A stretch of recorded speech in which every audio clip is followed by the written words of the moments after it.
Kaleshwaram commission కీలక నిర్ణయం తీసుకుంది. మాజీ సీఎం కేసీఆర్, మాజీ మంత్రి హరీష్ రావుతో పాటు ఈటెల రాజేందర్ కు కూడా నోటీసులు పంపించింది. ఇందులో భాగంగా వ్యక్తిగతంగా హాజరు కావాలని ముగ్గురికి నోటీసుల్లో పేర్కొంది. జూన్ 5న కేసీఆర్ కు, 6వ తేదీన హరీష్ కు, 9వ తేదీన ఈటెల రాజేందర్ కు విచారణకు రావాలని తెలిపింది. కొన్ని నెలలుగా ఇంజనీర్లు, ఇతర అధికారులను విచారించిన కమిషన్ ఇప్పుడు కాళేశ్వరం ప్రాజెక్టు నిర్మాణం సమయంలో సీఎంగా ఉన్న కేసీఆర్, అప్పటి మంత్రులు హరీష్ రావు, ఈటెలను కూడా ప్రశ్నించాలని నిర్ణయించింది.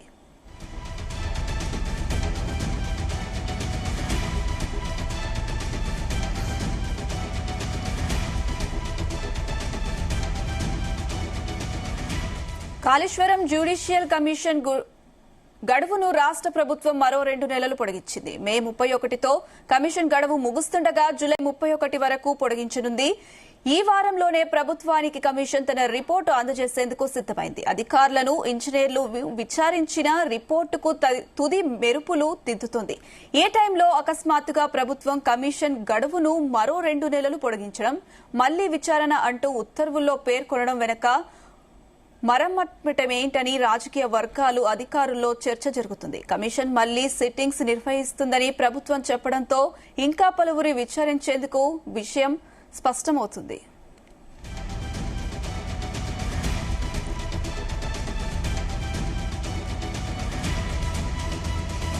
కాళేశ్వరం ప్రాజెక్టులో అత్యంత కీలకంగా చెప్పే మేడిగడ్డ బ్యారేజ్ 2023 అక్టోబర్ 21న కుంగిపోయింది. బ్యారేజీలోని 7 బ్లాక్ మీటరున్న మేర భూమి లోపలికి కుంగిపోయింది. దీనిపై అటు నేషనల్ డ్యామ్ సేఫ్టీ అథారిటీ, ఇటు విజిలెన్స్ డిపార్ట్మెంట్లు విచారణ పూర్తి చేసి నివేదికలు సమర్పించాయి.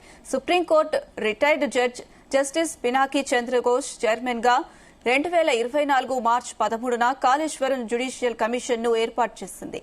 ఇదే అంశానికి సంబంధించి మరిన్ని అప్డేట్స్ మా బ్యూరో చీఫ్ నరేందర్ అందిస్తారు. నరేందర్,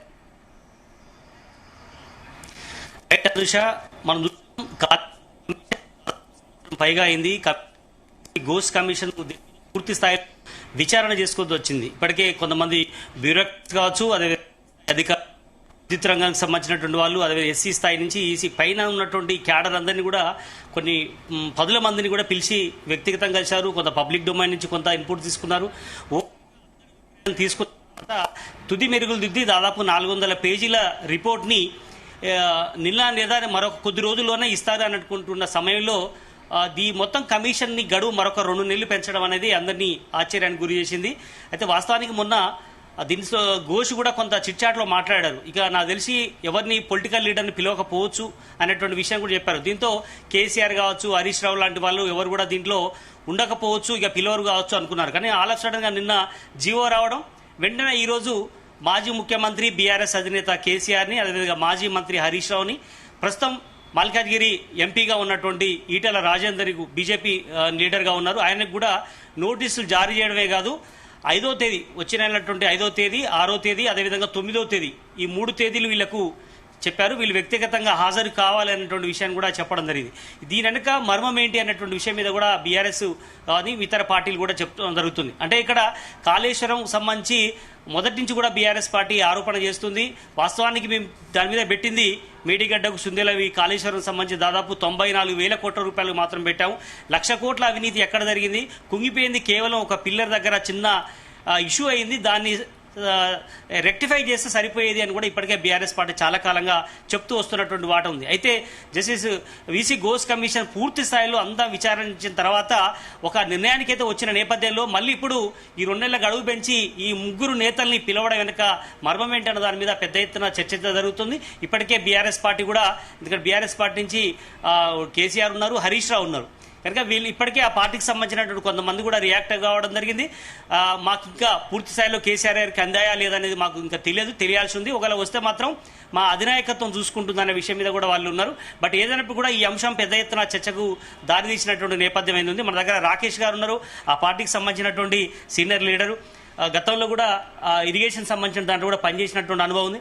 ఎట్లా చూస్తారండి దీనికి సంబంధించి లేఖలు అంటే ఈ నోటీస్ అందాయంటున్నారు, అదే సమయంలో రిప్లై ఎప్పుడు ఉండే అవకాశం, అసలు రిప్లై ఇస్తారా కేసీఆర్ అనేది కూడా చర్చ జరుగుతుంది. ఎట్లా భావిస్తారు?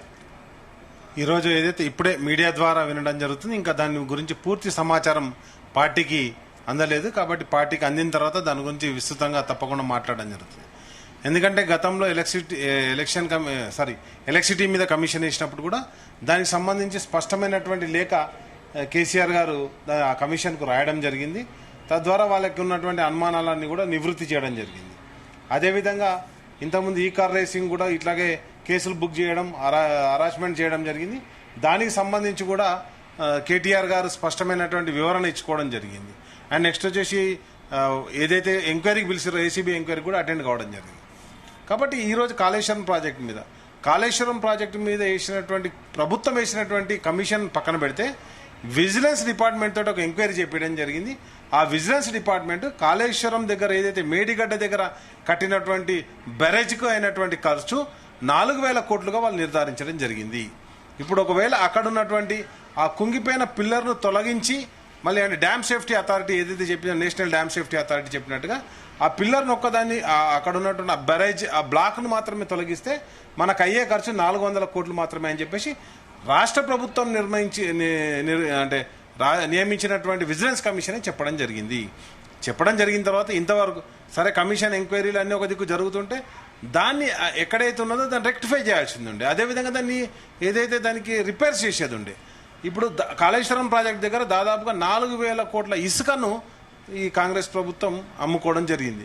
కాబట్టి నేనేమంటే ఇవన్నీ కూడా చర్చించడం జరుగుతుంది. తప్పకుండా దీనికి సంబంధించినటువంటి సంపూర్ణ ఇన్ఫర్మేషన్ వచ్చిన తర్వాత పార్టీలో అధినాయకునికి లేఖ అందిందని అనుకుంటున్నారా? ఒకళ్ళు అందితే ఎట్లా రియాక్షన్ ఉండే అవకాశం ఉంది? మీ ఆలోచన ఎట్లా? ఇప్పుడు మీరు ఇప్పుడు చెప్పడం ద్వారా మీడియా చెప్పడం ద్వారా మాకు తెలిసింది. తప్పకుండా దాని గురించి స్పందిస్తాం.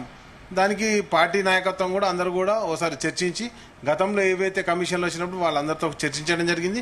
మా తొలి ముఖ్యమంత్రి గారు తప్పకుండా మేము అభివృద్ధిని అందించాలని తప్పితే అవినీతిని అందించలేదు ఈ రాష్ట్రానికి. ఈ రోజు జరుగుతున్నటువంటి అవినీతి పాలన చూస్తున్నటువంటి ప్రజలు వాళ్ళని ప్రశ్నిస్తారు. కాబట్టి ఏదో విధంగా గత ప్రభుత్వం మీద బురద చల్లే కార్యక్రమం పెట్టుకున్నారు తప్పితే ఎక్కడ కూడా ఇక్కడ అవినీతి జరగలేదు. ఒక అద్భుతమైన నిర్మాణాలు జరిగినాయి. నిన్న చూసారు ప్రపంచ సుందరి మరలంతా కూడా ఏది యాదగిరి గుట్టకు పోయారు, అదేవిధంగా మన సెక్రటరియట్ కాడికి వచ్చారు, అమరవీరుల స్టాచ్యూ దగ్గర పోయారు, అంబేద్కర్ స్తూపాన్ని చూసారు, నేనేమంటున్నా కమాండ్ కంట్రోల్ స్టేషన్కి వచ్చారు. ఏది కానీ కేసీఆర్ గారు నిర్మించినటువంటి నిర్మాణాలే ఈ రోజు హైదరాబాద్ లో అద్భుతమైన నిర్మాణాలు. కేసీఆర్ అవునన్నా కాదన్నా కాళేశ్వరం బేస్ చేసుకునే కాంగ్రెస్ పార్టీ ఈ రోజు అధికారంలోకి రాగలిగింది. కరెక్ట్ 6 నెలల ముందు కోడ్ వచ్చే సమయానికి ఆడ పిల్లర్ కుంగిపోవడం కావచ్చు, దాన్ని ఎస్టాబ్లిష్ చేస్తూ పెద్ద ఎత్తున కాంగ్రెస్ ఆనాడు పిసిసి అధ్యక్షుడుగా ఉన్న రేవంత్ రెడ్డి పెద్ద ఎత్తున ఎక్స్పోజ్ చేయడం జరిగింది, సక్సెస్ కూడా కావడం జరిగింది. దాంట్లో ఎందుకు మీరు దాన్ని ఈ అంశం మీద ఎందుకు దీన్ని సెటిలైట్ చేసుకోలేకపోయారు? ముందే తెలిసిందా లేదా తెలియకుండా జరిగిందా? కమిషన్ దగ్గర నిజంగానే వెళ్తే ఏం చెప్పబోయే అవకాశం ఉంది కేసీఆర్ గారు? ఒకటే చెప్తున్నానండి, కమిషన్ కదా, యాజ్ ఏ ఇంజనీర్ గా నేను కూడా ఇరిగేషన్ లో గెస్టెడ్ ఆఫీసర్ గా పనిచేశాను. తెలంగాణ స్టేషన్ లో కేసీఆర్ గారి పిలుపు మేరకు రాజీనామా చేసి వచ్చాం. కాబట్టి అక్కడ జరిగిన అంశం ఏంటంటే అక్కడ ఉన్నటువంటి ఏదైతే ఉన్నదో అక్కడ జియోలాజికల్ అడ్జస్ట్మెంట్ తోటి కొంత ప్రాబ్లం జరిగింది. వాడిని సున్నితంగా చర్చించడం జరిగింది. వాటిని చర్యలు కూడా చెప్పడం, దాన్ని మళ్ళీ రీయూజ్ చేయొచ్చు అని చెప్పేసి కూడా నేషనల్ డ్యామ్ సేఫ్టీ అథారిటీ చెప్పిందని చెప్పేసి కూడా మనకు స్పష్టంగా హరీష్ రావు గారు ప్రెస్ మీట్ పెట్టి పీపీటీ ప్రజెంటేషన్ ఇచ్చి చెప్పడం జరిగింది. కాబట్టి ఏ రకమైనటువంటి ఎంక్వైరీలు జరిగినా కానీ మేము ఎదుర్కోవడానికి సిద్ధంగా ఉన్నాం.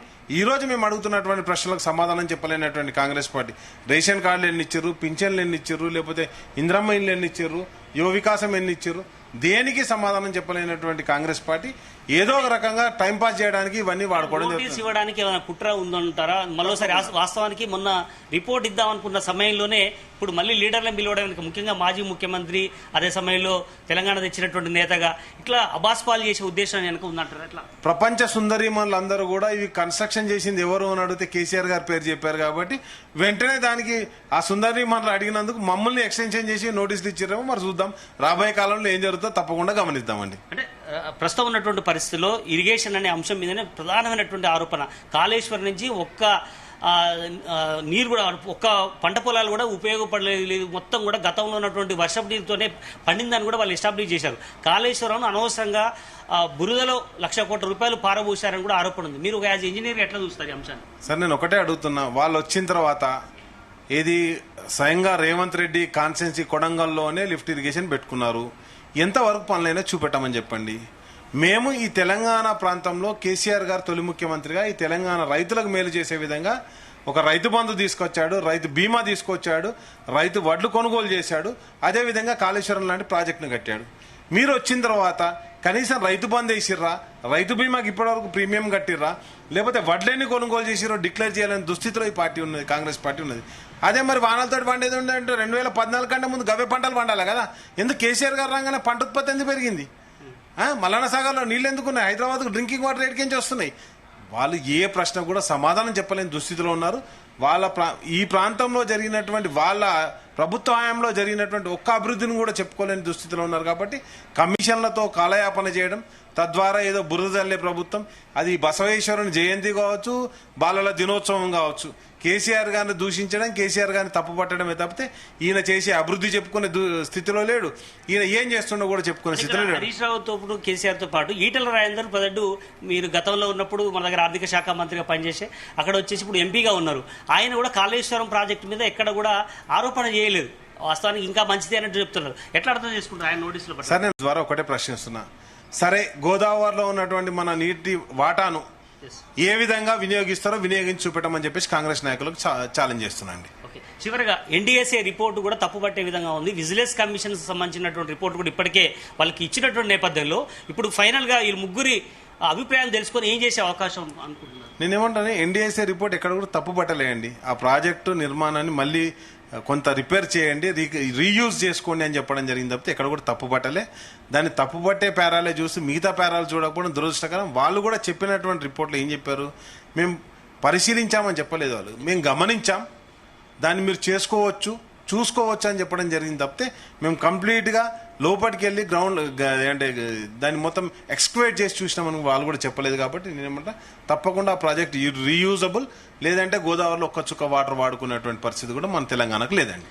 రైట్, చూసాం కదా బీఆర్ఎస్ పార్టీ సంబంధించినటువంటి నేతల అభిప్రాయం కూడా ఇదే. అదే సమయంలో మనం చూడాలి, ఈ 2 నెలల టైం పెంచారు కాబట్టి మేబీ ఈ 5వ తారీఖు నాడు కేసీఆర్, అదేవిధంగా హరీష్ రావు 6వ తారీఖు నాడు ఇరిగేషన్ మంత్రిగా పనిచేశారు కాబట్టి హరీష్ రావుకు, అదేవిధంగా ఆనాడు ఆర్థిక శాఖ మంత్రిగా ఉన్నటువంటి ప్రస్తుతం బీజేపీ ఎంపీగా ఉన్నటువంటి ఈటెల రాజేందర్కు 9వ తేదీ డేటు ఇచ్చిన నేపథ్యంలో ఈసీ గోస్ కమిషన్ వాళ్ళు ముగ్గురిని పిలిచిన తర్వాత వాళ్ళ దగ్గర నుంచి ఎలాంటి ఇన్పుట్స్ సేకరిస్తారు, ఆ రోజు జరిగినటువంటి పరిస్థితులు ఏంటి, ఎందుకోసం కాళేశ్వరానికి ఇంత డబ్బు పెట్టారు, అదేవిధంగా నిజంగానే అక్కడ వైబుల్ ఉన్నటువంటి పరిస్థితిలోనే మేడిగడ్డ, సుందిల్ల, కాళేశ్వరం ప్రాజెక్టులు కట్టాల్సిన పరిస్థితి ఎందుకోసం వచ్చింది, ఎందుకు అంత డబ్బు ఎందుకు వృధా చేయాల్సిన పరిస్థితి వచ్చింది, నిజంగా తెలిసి మీరు మళ్ళీ దాన్ని ఎందుకు రిపేరు ఆనాడు చేయలేదు, ముందే నిజంగా తప్పు జరిగి మీరు సీక్రెట్గా దాపి ఉంచే ప్రయత్నం చేశారా, అంటే ఎలక్షన్ జరిగిన తర్వాత రిపేర్ చేయాలనుకున్నారా, ఇట్లా చాలా అంశాలు కూడా వాళ్ళని ప్రశ్నలు అడిగే అవకాశం అయితే కనిపిస్తుంది.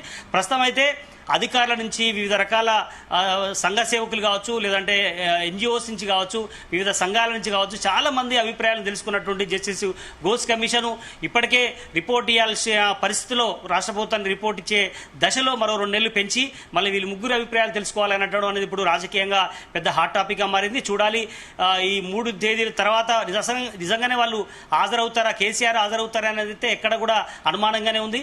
చూడాలి, ఒకవేళ నిజంగానే రావదలుచుకుంటే కేసీఆర్ కూడా వచ్చే అవకాశం ఉంది. బట్ ప్రస్తుతం మనకు ఉన్నటువంటి సమాచారం ప్రకారం హాజరు అవుతాడా లేదనేది ఇంకా అనుమానంగానే ఉంది. ఏదైనప్పుడు కూడా ఈ జస్టిస్ గోస్ కమిషన్ వాళ్ళ ముగ్గురికి నోటీస్ ఇచ్చడం పట్ల రాష్ట్రంలో ఒక పెద్ద చర్చకైతే దారితీసింది.